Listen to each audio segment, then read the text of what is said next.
You should see the recording prompt now. All right, I will spotlight Nigish. Okay.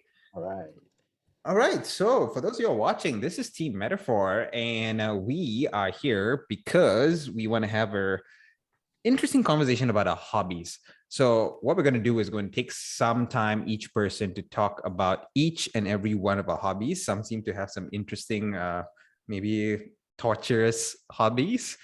So I'm going to name out the first person who's going to talk. And then the next thing we do is we're going to kind of just bounce off and see who's going to be the next person to talk about our hobbies. So since I'm the one kicking things off, I'm not going to talk about my hobby first because I think you already got an indication based on my background.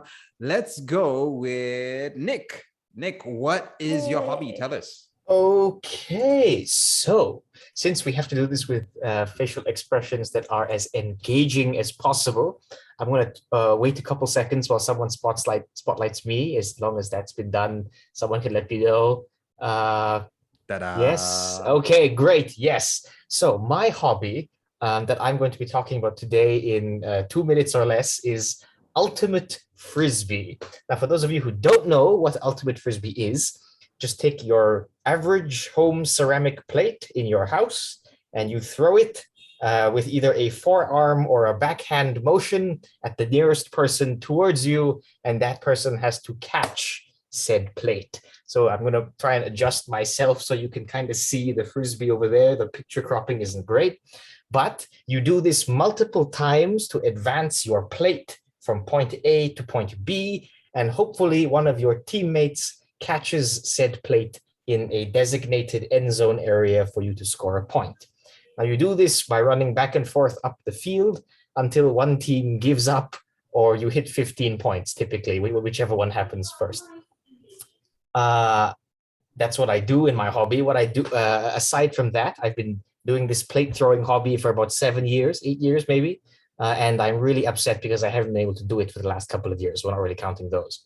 But now we're all open, so we can go and do that. So if you want to, throw some ceramic plates around, do let me know, and we will see what we can do about that together. Who else wants to take this time to talk about their own hobby? Because I'm running out of things to say. I just like to say that the way you said it, you said hopefully a lot of times when you throw the plate at somebody, hopefully someone catches Hopefully, it. that's the key thing. Hopefully.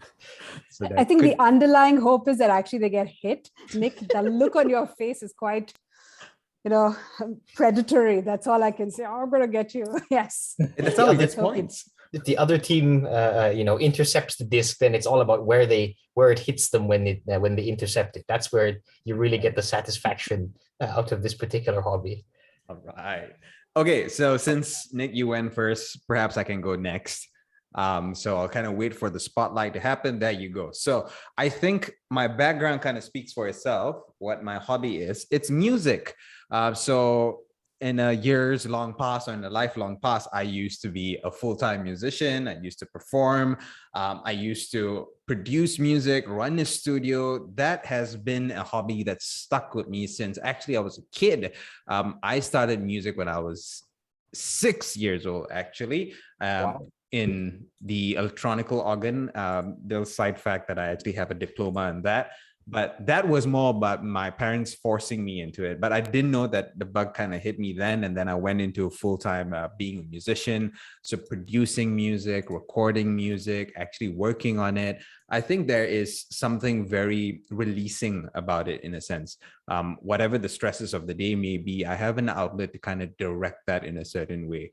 Whether I write about it in a lyric or I produce it in a particular song, in a particular mood, different experiences in life that I can put down for somebody else to listen to. And I think that final act there where I get somebody else to listen to it and they kind of get their own meaning out of it. I think that is really fulfilling.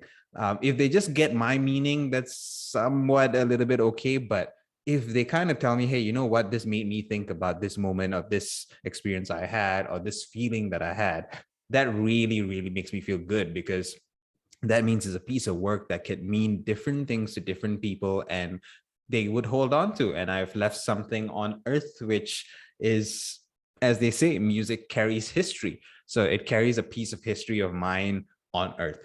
So music is that hobby that I do. And if you want to know the style of music I do, it's called contemporary hip hop. The reason why it's contemporary hip hop is because I use rap as a medium. I do sing as well, but I use rap as a medium on different styles of music, hence why it's called contemporary hip hop. So that is the hobby that I have. That's a hobby I still indulge in today. I still have the setup at home. From time to time, I do sit down and produce. And I also do have 6 to 7 songs that I'm looking to actually release next year. It's been since 2016 when I released my last few. So I think this is something I'd like to put out again. So that is my hobby.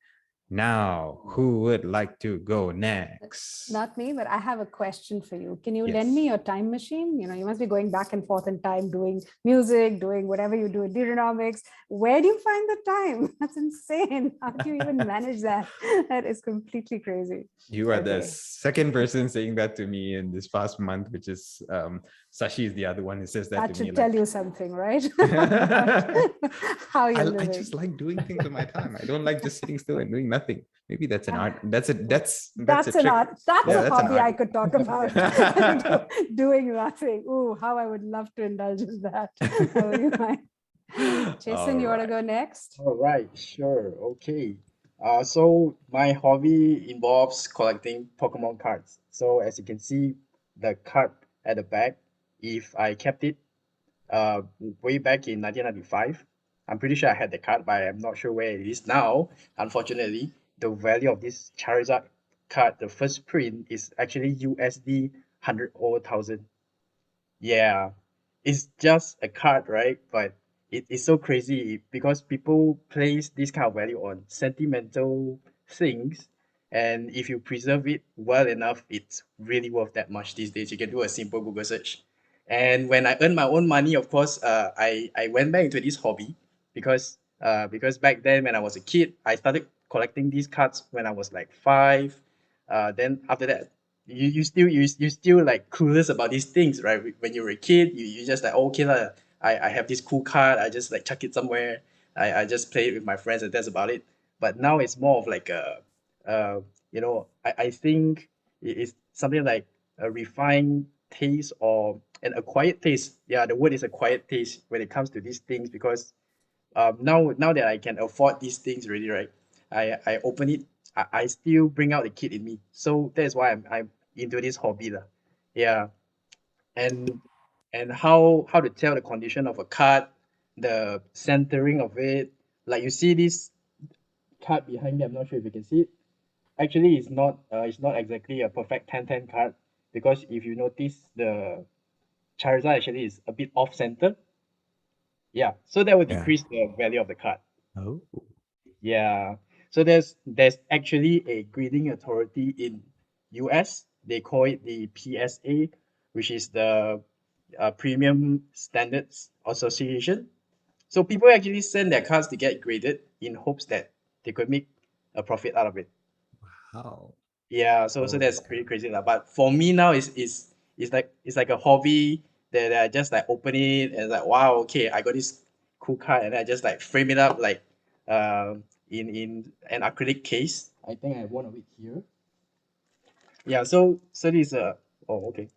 Ah, there you go. Yeah. So this is an acrylic case. Yeah. And I open acrylic case. Yeah, so that's what I do in my free time, analyzing cards and opening new cards. All right. You're like the modern day stamp collector. Correct. Yeah, man. It's a That is- dying art. It's a dying art. It Yeah. is. It is. Yeah. Millennial stamp collector. Yeah. True. So I'd say that the lesson here is hold on to those cards because you never know how much it's gonna Yeah. cost. Yeah, it's so That's- crazy. When I found out the value, it was like, oh my goodness, it's 100,000 USDs now. Like, man. You could be rich. It's like Yeah, people who collect old comics, right? I mean, even Yeah. comic book collectors, those comics are worth huge yeah. amounts of money. Okay, I don't know what our time check is, Jason. Do you know how long this recording has been going on? I have a feeling we're About 8 minutes. okay. Yeah. Okay, so that leaves me exactly 2 minutes. And okay, so the hobby I'm going to talk about now is something a lot of other mums would relate to, and this is pretty much when you have kids, all other hobbies go flying out the window because you really have no time for anything else. I have two beautiful daughters who are both teenagers and who will hate me for doing this, talking about them in a public forum, but hopefully they'll never find out unless I tell them. So that's good. But honestly, when I say my hobby is my daughters, or, taking care of them or doing things with them, I guess when we talk about hobbies, we're talking about what makes us happy, what gives us joy, what gives us, fulfillment in life. And honestly, doing things with them really, really makes me happy.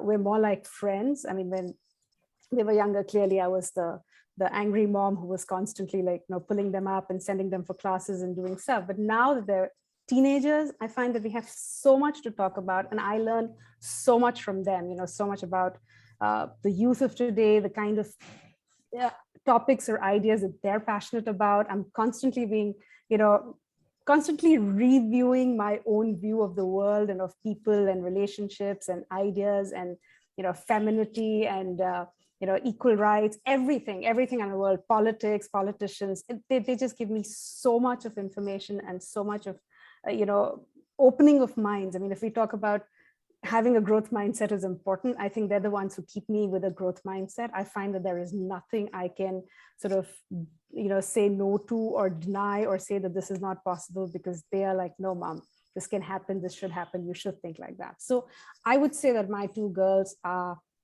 really, really and a hobby is maybe not the right word to use, but I think they are my reason for being, and they give so much purpose to my life. I mean, I have purpose outside of them. I'm not living through them, but I think that they're a very significant portion of, what really matters to me and what makes me happy and what drives me. Of course, as Nigesh has pointed out to me at the start of the thing, they're both teenagers, and one is already left home and the other one will shortly leave home. So I have a feeling I'm going to be looking for a new hobby very soon, unless I'm going to be that mother who goes and parks herself in their respective apartments 6 months of the year, which hopefully I will not become. But yeah, that's it. That's my hobby. And gives me a lot of joy. Yeah, don't do that, because they're going to be like, Mom, get out of here, please. Exactly. They're like, no, stay out of our lives. So yes, hopefully I'll be able to do that. So All that right. is there. Nikesh, you want to just close it off? Yep. So everyone who's watching this is Team At4, and this is hopefully a sneak peek into who we are, our hobbies, what gives us joy beyond the work that we do. And thank you. Thank you. Bye-bye. Thank you. Have a good day.